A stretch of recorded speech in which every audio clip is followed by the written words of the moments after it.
Hello and welcome back. This is Richa Ojha, lecture from diet Sonbhadra. और आज क्योंकि fourth semester के स्टूडेंट्स का टर्न है तो लास्ट क्लास जो हमारी वीडियो जो प्रोजेक्ट वाला वीडियो है उससे पहले जो हम लोगों ने किया था वो स्ट्रक्चरल अप्रोच किया था।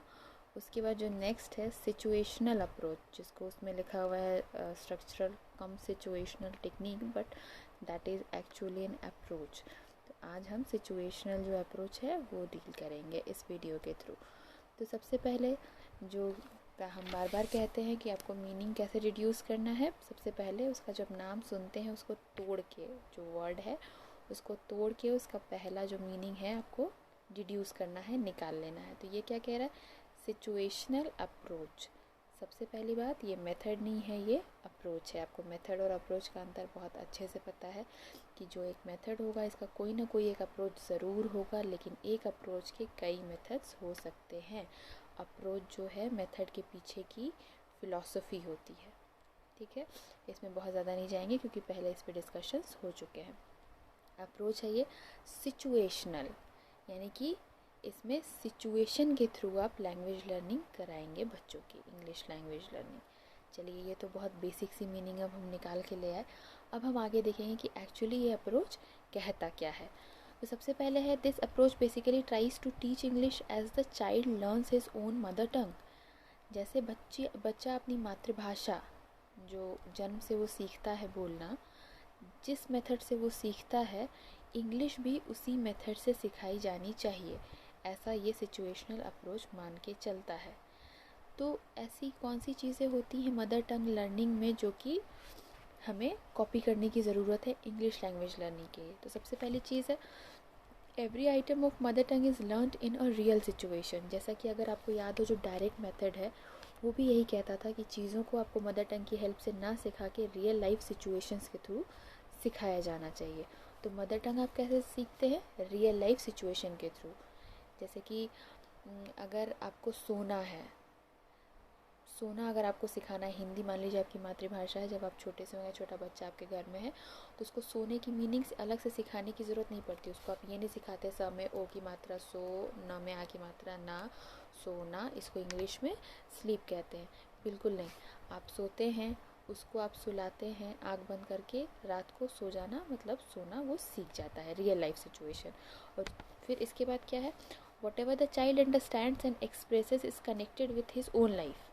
यानी कि जो भी वो नए वर्ड सीख रहा है, एक्सप्लेन कर रहा है या अंडरस्टैंड कर रहा है, वो उसकी अपनी लाइफ से रिलेटेड होते हैं।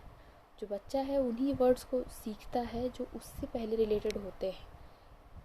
आइसोलेशन में वो वर्ड्स को नहीं सीखता। इसके बाद है, the situation in which the child learns the mother tongue are repeated again and again. फिर वही बात, अब सोना, सोना जो है आपने उसको सिखा दिया कि आँख बंद करके रात को सो जा रहे हैं हम और सुबह उठ रहे हैं, इसको सोना कहते हैं। लेकिन अब एक बार आप सिखा के भूल नहीं जाते, आप हर बार रात को सुबह उसको सोना सोना सोना आप रिपीट करते हैं। आप सोते हैं, बच्चा सोता है, घर के और सदस्य सोते हैं, इवन आपके घर पेट्स हों वो भी आँख बंद करके सो जाते हैं। तो क्या हो रहा है, उसी सिचुएशन में चीज़ें क्या हो रही हैं, रिपीट हो रही हैं। रिपीटेशन से वो चीज़ें क्या हो रही हैं, पक्की हो जा रही हैं कि हाँ, सोने का मतलब यही होता है। तो मदर टंग के थ्रू बच्चा ऐसे सीखता है।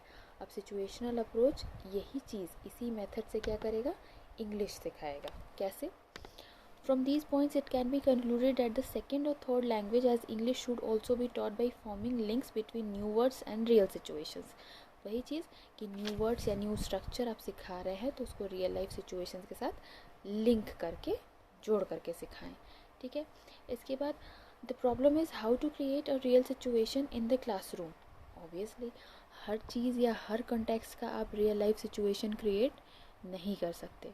तो उसके लिए अब आप क्या करेंगे, क्योंकि ये तो बहुत एक प्रैक्टिकल प्रॉब्लम है, तो उसके लिए आप क्या करेंगे, the situational approach merely tries to solve this practical problem. It therefore indicates how a teacher should create a real situation in the classroom.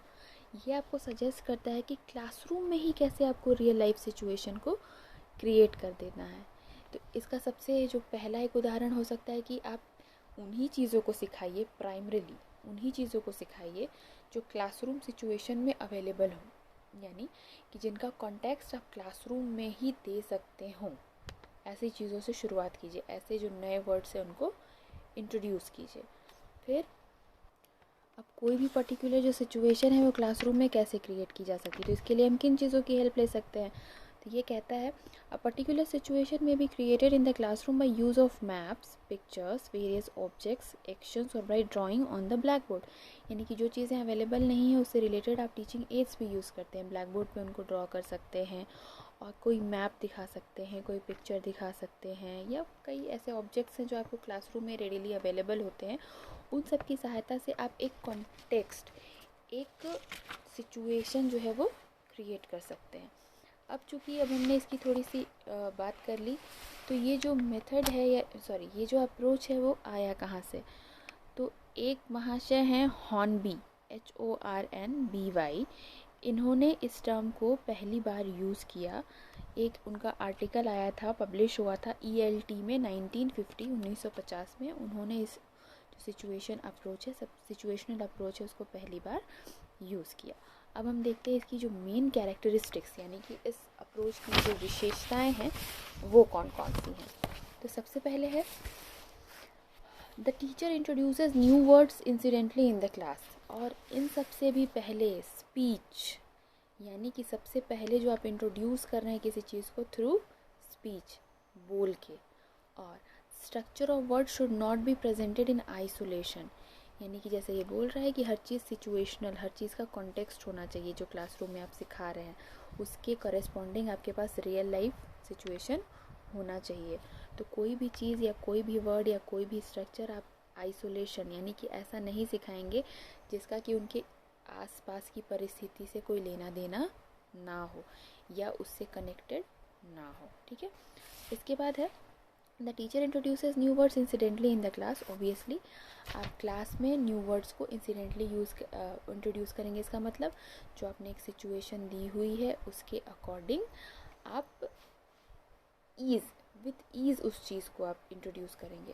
जैसा कि इसने पहले ही कहा कि बहुत अलग से आपको कोई चीज़ दिखाने की ज़रूरत नहीं है कि look we will study this और we will explain this today, nothing like that.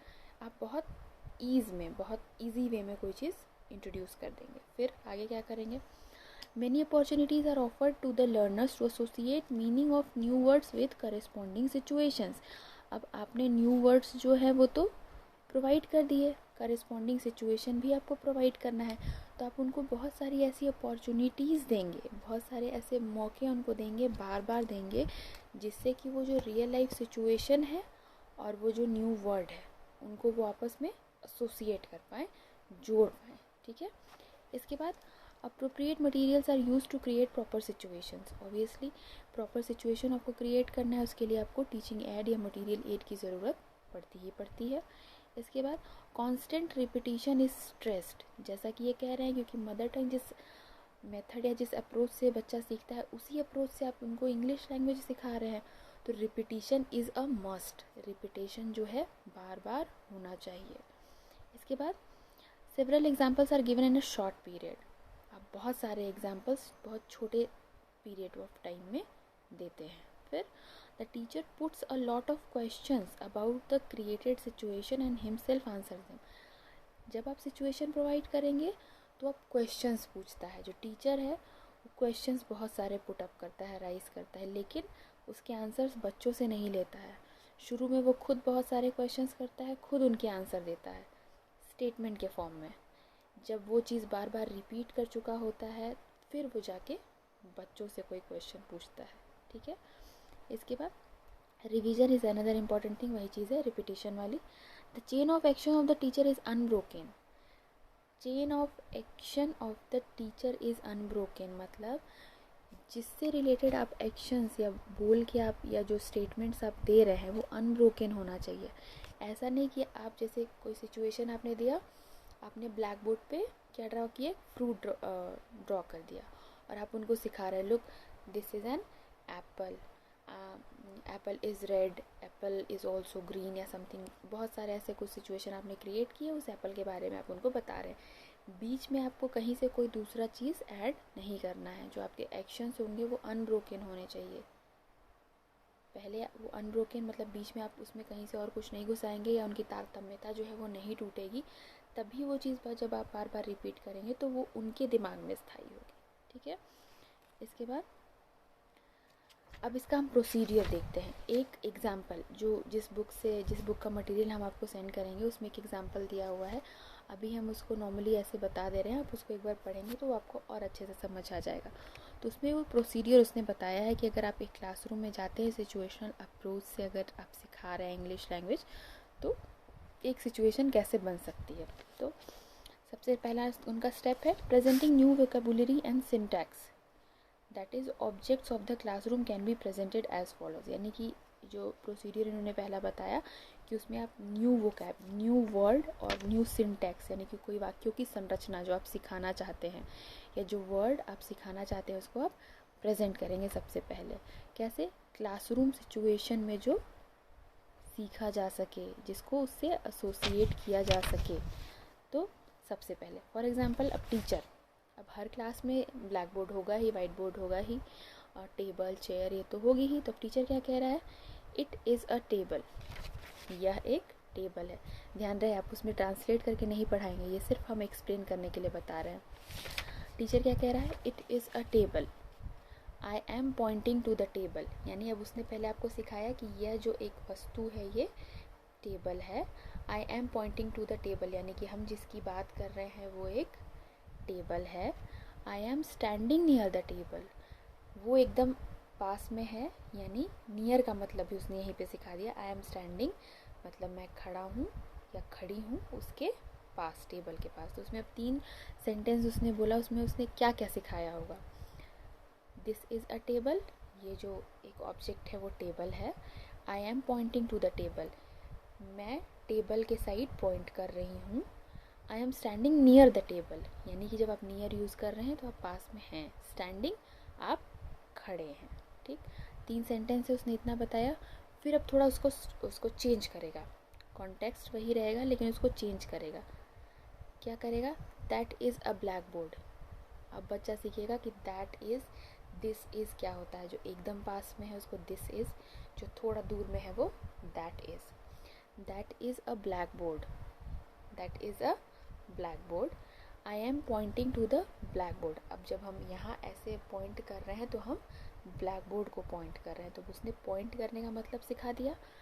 The table is near the black board, यानी कि पहले हम टेबल के पास में थे और पास में ही ब्लैक बोर्ड है, मतलब उसी टेबल के पास में ब्लैक बोर्ड है। तो चेन ऑफ स्टेटमेंट से उसने 2-3-4 चीज़ें सिखा दी, कुछ नए वर्ड्स उसने सिखाए। क्या सिखाया उसने? This and that, table, near कहाँ यूज़ कर रहे हैं आप? ब्लैक बोर्ड, और पॉइंट करना, स्टैंडिंग, खड़े होना, इतना सिखा दिया उसने। अब इसमें उसने वर्ड सिखाए। अब वो नेक्स्ट स्टेप में क्या करेगा? Presenting opportunities of recognising affirmative, negative and interrogative forms of speech. अब वो क्या करेगा? उसने सिंटैक्स, अभी तक उसने वर्ड्स इंट्रोड्यूस किए, अब उसका वो सिंटैक्स, यानी कि जो वाक्य होते हैं वो सकारात्मक, नकारात्मक या प्रश्नवाचक भी हो सकते हैं, तो वो उन अलग अलग तरह के सेंटेंसेस को उनको सिखा रहा है थ्रू स्पीच, बोल के। अब क्या कहेगा वो? अब उसने बता तो दिया है, this is table, this is black board, I am standing near the table and etcetera etcetera. तो अब वो पूछेगा व्हाट इज़ दिस।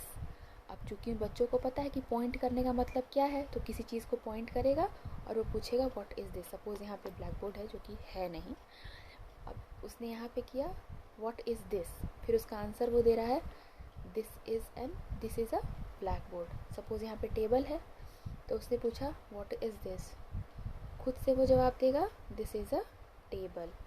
फिर वो पूछेगा इज़ दिस अ टेबल, फिर उसका खुद से जवाब देगा yes this is a table. अब उसने क्या सिखाया? व्हाट इज़ दिस, पहले पूछना पॉइंट करके व्हाट इज़ दिस, ये क्या है। फिर उसने बताया दिस इज़ अ टेबल। फिर उसने पूछा, पहले उसने क्या किया? क्वेश्चन वर्ड से जो है वो एक सेंटेंस बनाया व्हाट इज़ दिस।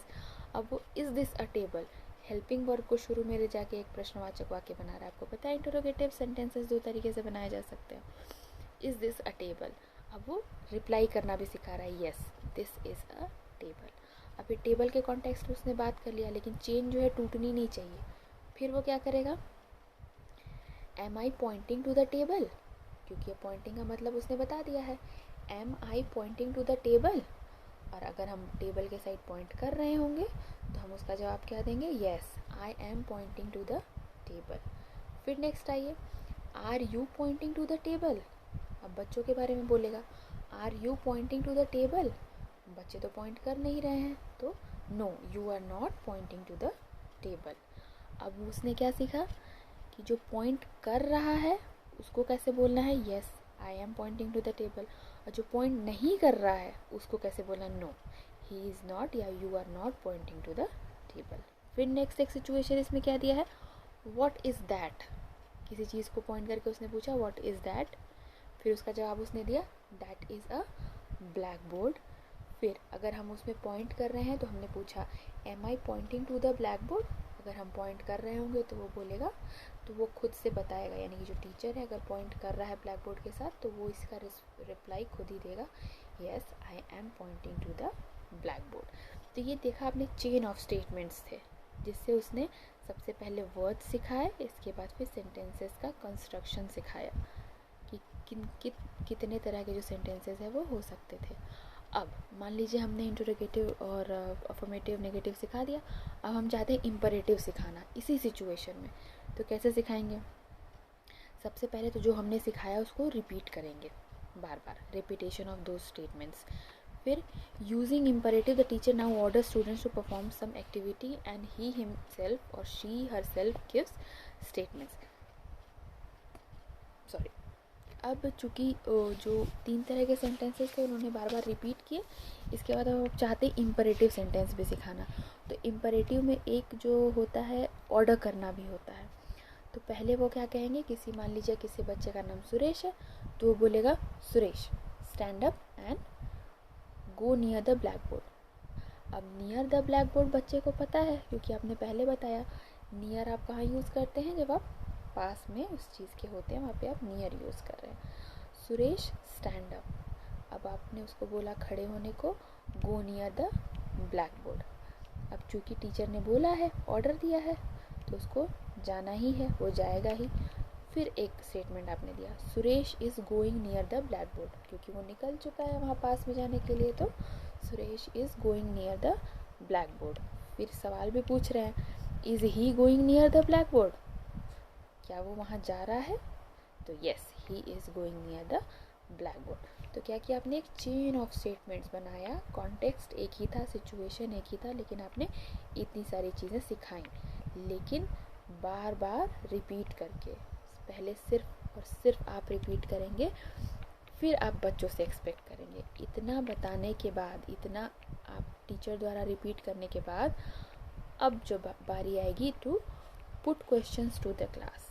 अब आपने जो बताया है, जो स्टेटमेंट दिए हैं, उसी से रिलेटेड क्वेश्चंस पूछेंगे उनसे, व्हाट इज़ दिस और व्हाट आई एम पॉइंटिंग, ये सब चीज़ें आप उनसे पूछेंगे, ठीक है।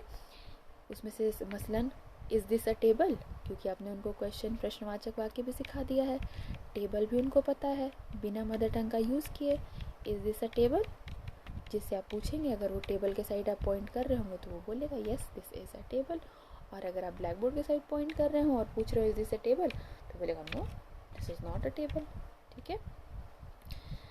फिर है in the beginning the teacher can give all the instruction in the mother tongue but gradually he should switch over to English, gradually he should switch over to English, यानी कि पहले जो इंस्ट्रक्शंस है, जब आप शुरुआत करते हैं, जो सारे इंस्ट्रक्शंस जो हैं वो आप उनकी मदर टंग में देंगे, लेकिन धीरे धीरे ग्रेजुअली जब उनका जो नॉलेज बेस है इस भाषा के थ्रू बढ़ता जाएगा, तो फिर आप सिर्फ इंग्लिश लैंग्वेज का ही यूज़ करेंगे। अब ये जो एक्टिविटीज़ हैं, तो क्या इसका मतलब ये है कि सिर्फ और सिर्फ स्पीच और स्पीकिंग से ही आप सिखाएंगे? नहीं, after this other activities like writing and reading should be performed. ये जो है शुरुआत का प्रोसीडियर है, इसके बाद जो रीडिंग और राइटिंग वाली चीज़ें आएंगी। अब इसमें प्रिकॉशन क्या लेने हैं, अकॉर्डिंग टू A.S. हॉर्नबी, जिन्होंने इस मेथड को अप्रोच को सबसे पहली बार यूज़ किया, उनके हिसाब से the following points a teacher should keep in his mind while teaching with this approach. इस अप्रोच से पढ़ाने के दौरान एक टीचर को क्या क्या बातें ध्यान में रखनी चाहिए।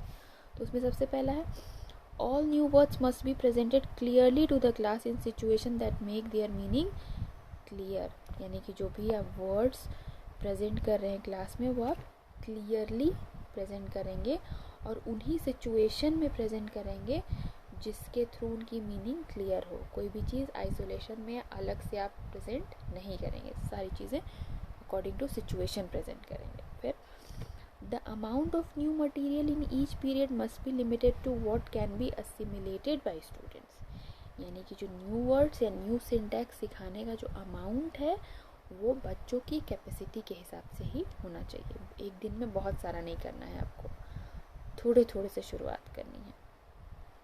इसके बाद the pupils must here numerous repetitions before being called upon two produce. जैसे कि अभी आपने जो एक एग्जांपल देखा जो प्रोसीडियर था उसका, तो उसमें सिर्फ और सिर्फ टीचर ही बोल रहा है, बार बार रिपीट कर रहा है चीज़ों को। जब प्रॉपर अमाउंट में आप चीज़ों को रिपीट कर लेंगे, इसके बाद ही आप स्टूडेंट से कुछ पूछेंगे जिससे वो कुछ नया प्रोड्यूस करने की कोशिश करेगा। सबसे पहले जो टास्क है वो टीचर का ही है, बार बार चीज़ों को बोलना और बोलना, उसी के थ्रू सिखाना। फिर है when pupils are called upon to produce they must engage themselves in the activities about which they are speaking। अब बच्चों को जब आपने बुलाया, जैसे कि यहाँ आपने सुरेश को ब्लैक बोर्ड के पास बुलाया और फिर आपने दूसरे बच्चे से सवाल पूछा कि is he going to the black board और is he near blackboard, तो ये जो है सिर्फ आपको पूछ नहीं लेना है, ऐसा वहाँ पे दिखना भी चाहिए। वो जो सिचुएशन है वहाँ पे दिखनी चाहिए, तभी बच्चे उससे कनेक्ट कर पाएंगे, इंगेज हो पाएंगे। फिर है there must be constant revision. Obviously बहुत सारे रिवीजन पे इसमें स्ट्रेस किया गया है। This kind of work should occupy not more than 1/3 of the whole period. The other 2/3 of the period may be devoted to pronunciation drills, reading, spelling and writing. जैसा कि हमने कहा, सिर्फ और सिर्फ स्पीच से ही आपको नहीं पढ़ाना है या सिखाना है। ये जो प्रोसीडियर पूरा है थ्रू स्पीच, ये सिर्फ 1/3, 1/3 क्लास में ही किया जाना चाहिए। जो बाकी का 2 हिस्सा है क्लास का 3 हिस्से में से, उसको आप अदर एक्टिविटीज़ के लिए डिवोट करेंगे। इसमें से प्रोनाउंसिएशन होगा, रीडिंग होगा, राइटिंग हो गया या अदर ड्रिल्स होंगे। ठीक है। The teacher must be efficient. ये जो अप्रोच है ये बहुत इफ़िशियंट टीचर्स की डिमांड करता है। इसके बाद अब इसकी हम मेरिट्स देखते हैं कि इसमें क्या क्या अच्छी चीज़ें हैं। This approach follows the principle of interest. Obviously ऐसे आप उनके आसपास की चीज़ों से बात करेंगे या कुछ नया प्रेजेंट करेंगे उनके सामने, तो वो इंटरेस्ट लेंगे और जिस चीज़ में वो इंटरेस्ट लेंगे वो उनकी लर्निंग बेटर होगी। Action change make the class lively. जो आप कर रहे हैं, आप वही बोल रहे हैं, आप वही सिखा रहे हैं, तो जो क्लास है उसको आप लाइवली बना रहे हैं। सिर्फ आप बोल रहे हैं और सिर्फ वो सुन नहीं रहे हैं, वो चीज़ों को देख भी रहे हैं होते हुए। It also follows the principle of variety and simplicity. एक तो आप वेराइटी भी प्रोवाइड कर रहे हैं, अलग अलग तरीके से स्टेटमेंट्स दे दे के आप बार बार रिपीट कर रहे हैं, और सिंप्लिसिटी से भी कर रहे हैं वो चीज़। उसके लिए बहुत रॉकेट साइंस लगाने की आपको ज़रूरत नहीं है। It emphasises on learning by play. ये खेल के थ्रू सीखने को भी एम्फेसाइज कर रहा है। This approach gives stress on learning through hearing. सुन के सीखने पे भी ये स्ट्रेस कर रहा है। Material aid is also used. और जैसे कि आपको पता है कि आप जितना ज़्यादा ऑडियो विजुअल एड्स का यूज़ करते हैं, मतलब आप जितनी ज़्यादा सेंसेस जो हैं उनको इंगेज करते हैं किसी भी सब्जेक्ट में या किसी भी टॉपिक में, उसकी लर्निंग बेटर होती है। तो इसमें ये स्कोप है कि आप बेटर जो है मटेरियल एड का यूज़ कर सकें। अब ये तो हो गई मेरिट्स। अब मेरिट्स हैं तो डीमेरिट्स भी होंगी, तो डीमेरिट्स देखते हैं। Only well selected words and sentence pattern can be taught by this approach. Obviously पहले से ही आपको ऐसा वर्ड्स और ऐसे सेंटेंसेस सेलेक्ट करना है जो कि उस सिचुएशन में जहाँ आप हैं फिट हो सके। सिर्फ और सिर्फ ऐसे ही वर्ड्स या सेंटेंसेस आप सिखा सकते हैं। फिर this approach suits only to lower classes. Obviously lower classes जो हैं उनकी वर्ड पावर कम होती है, उनके सिचुएशंस जो सिखाना है आपको उसके लिए नंबर ऑफ़ सिचुएशंस जो है आपको कम अरेंज करने पड़ते हैं। तो ये जो लोअर क्लासेस है उनके लिए ज़्यादा सक्सेसफुल है। बड़ी क्लास के बच्चों को आप इससे नहीं बेटर सिखा सकते। इसके बाद due to over drilling and repetition the class becomes monotonous and dull. एक जगह ये कह रहा है प्रिंसिपल ऑफ इंटरेस्ट, एक जगह ये कहा जा रहा है क्योंकि आप बार बार ड्रिलिंग ही करवा रहे हैं उनसे और बार बार रिपीट कर रहे हैं उस चीज़ को, तो कई बार चीज़ें मोनोटोनस हो सकती हैं या हो जाती हैं। This approach is not meant for teaching prose poetry and composition. Obviously आप इस अप्रोच से इमेजिन करिए आप कैसे पोइट्री का चैप्टर या फिर कोई प्रोज की स्टोरी पढ़ाएंगे। आई गेस इससे पॉसिबल नहीं है। Text books can not be taught by this method. Obviously text books भी इस मेथड से या इस अप्रोच से बहुत लेस उसकी उम्मीद है कि आप पढ़ा पाएंगे। This approach requires train teachers, और वो भी एक्सट्रीमली ट्रेन टीचर्स। तो ये इसकी डीमेरिट्स हो गई। अब चूँकि बहुत सारे मेथड्स और अप्रोचेस को देखने के बाद हम देखते हैं कि सब में मेरिट्स तो होती हैं, साथ साथ डीमेरिट्स भी होती हैं। तो इससे यही सिद्ध होता है कि जब आप इंग्लिश क्लास में किसी मेथड या किसी अप्रोच को सिलेक्ट करें तो आप फ्लेक्सिबल रहें। ज़रूरी नहीं है कि एक मेथड जो है वो हर तरह की टीचिंग में, इंग्लिश लैंग्वेज लर्निंग में सहायता करे। हो सकता है आप चेंज कर करके भी उन चीज़ों को यूज़ कर सकते हैं सिचुएशनल। जैसे कि किसी एक टॉपिक के लिए कोई एक मेथड सूटेबल हो सकता है, किसी एक टॉपिक के लिए कोई मेथड सूटेबल हो सकता है। जैसे कि ये जो मेथड है, इसे जो ग्रामर के आप जो वोकैब सिखाते हैं, ग्रामर का जो सेंटेंसेस, जैसे यहाँ पे हमने जो एग्जांपल देखा, उसके लिए ये बहुत फ्रूटफुल होगा, लेकिन ये प्रोज पोइट्री के लिए फ्रूटफुल नहीं है। तो जो आप मेथड से अप्रोचेस यूज़ करते हैं उसमें आपको सिलेक्टिव होना पड़ेगा और फ्लेक्सिबल होना पड़ेगा। तो ये आज हमने देखा सिचुएशनल अप्रोच। तो ऑब्वियसली आपके सवाल होंगे इसमें, इसका जो रिलेटेड मटेरियल है वो हम आपको सेंड कर देंगे, आप देखें। और आपके पास इंटरनेट है, आपके पास बुक्स के रिसोर्सेज हैं, आप अपने इंटरेस्ट की भी चीज़ें इस टॉपिक पे देखें, समझें। फिर भी अगर आपको कुछ पूछना हो तो आप हमें ज़रूर बताएं। तो आज के लिए बस इतना करते हैं, नेक्स्ट टॉपिक के साथ नेक्स्ट वीडियो में। Thank you.